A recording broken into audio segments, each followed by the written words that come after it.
Atlet taekwondo dari 11 dojang di Kota Banda Aceh mengikuti ujian kenaikan tingkat atau UKT di Gedung Olahraga Lambung Minggu kemarin.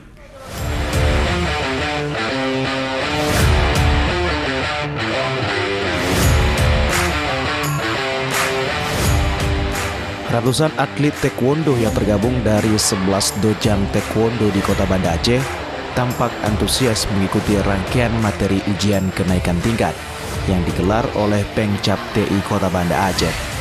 Kegiatan tersebut digelar di Gedung Olahraga Lambung, Kecamatan Meraksa, Kota Banda Aceh, Minggu pagi. Para atlet yang berjumlah 401 orang ini diharuskan mengikuti 4 materi ujian yang diberikan oleh penguji agar dapat lulus untuk bisa naik ke jenjang yang lebih tinggi. Materi ujian sendiri terdiri dari uji fisik, mental, uji pukulan, uji tangkisan, dan tendangan. Ujian yang digelar rutin tiap tahun ini dibuka dengan upacara pembukaan yang dipimpin langsung oleh Ketua Pengcap TI Kota Banda Aceh, Mahdani.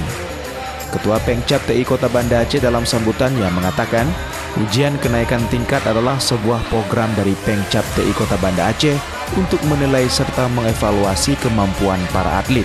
Karena semakin tinggi tingkatan, maka semakin tinggi pula tanggung jawab seorang atlet. Jadi ujian kenaikan tingkat ini memang merupakan program daripada latihan kita untuk menilai, mengevaluasi kemampuan kita. Jadi sabuk itu menjadi tanggung jawab kita. Dari Banda Aceh, Khairul Muklas Aimus melaporkan.